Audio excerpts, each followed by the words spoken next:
Auzubillahiminash-shaytanir-rajim. Bismillahir-rahmanir-rahim. Dear students, as we had discussed chemical based transfection, non-chemical based methods of transfection. So we have already given introduction what chemical based transfection is and what non-chemical based transfection is. So non-chemical based transfection is. So today let us have a look on various types of chemical based transfection.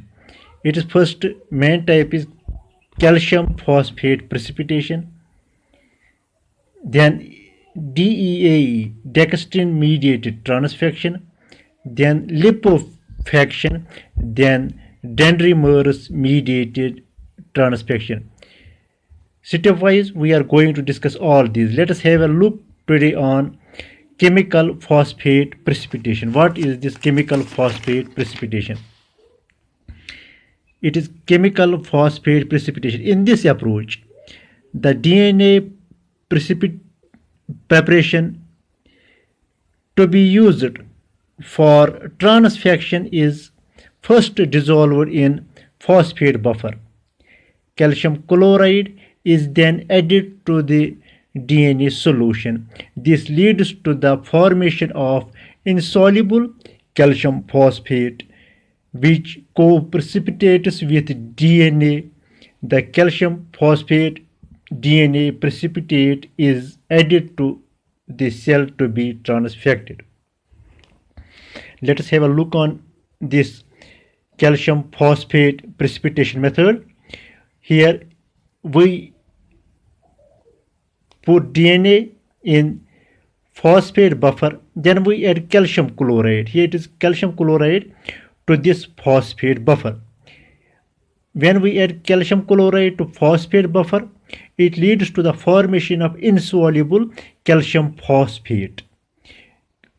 This insoluble calcium phosphate which co-precipitates with DNA. Here DNA is already present in the phosphate buffer, so this calcium phosphate co-precipitates with DNA and leads to the formation of DNA calcium phosphate co-precipitate. Then you can have a look here. This DNA calcium phosphate co-precipitate is allowed to transfect cell. We can say it is allowed to transfect host cell. Then this host cell, it takes DNA with the process called phagocytosis. Actually what is happening here, this calcium phosphate facilitates the binding of DNA to the surface. It facilitates the binding of DNA. DNA then enters the cell by endocytosis and it is taken up by the host genome, and ultimately this foreign DNA or foreign gene gets incorporated into the host genome. After this we have one more DEAE dextrin mediated transfection. What is it? DEAE, it is diethyl aminoethyl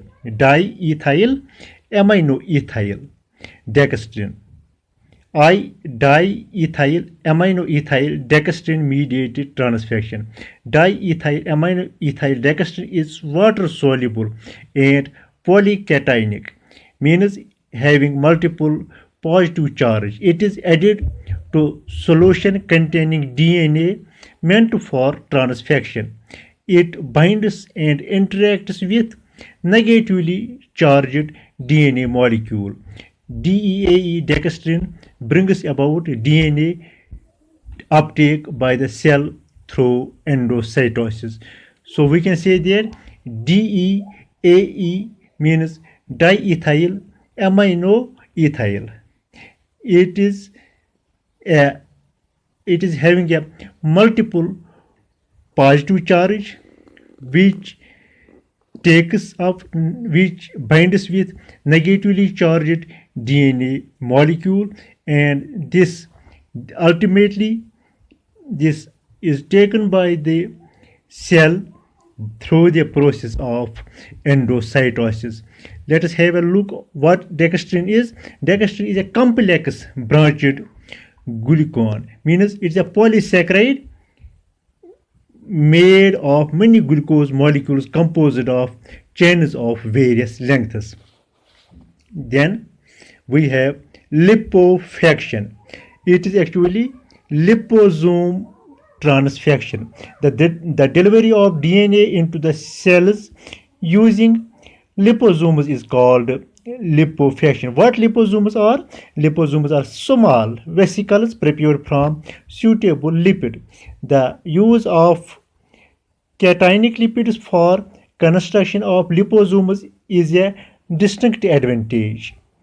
Lipos as DNA is spontaneously and efficiently taken with these liposomes. As we know that DNA is negatively charged, it has net negative charge and it is taken up by these liposomes. The cationic liposomes have single lipid bilayer and they bind to cells efficiently, fuse with plasma membrane and thereby deliver DNA into cells.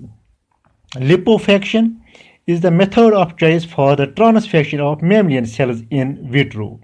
The main advantage of lipofaction is its high efficiency, its ability to transfect all types of nucleic acids in a wide range of cell types, its ease of use and low toxicity. So in this lipofaction, the delivery of DNA is made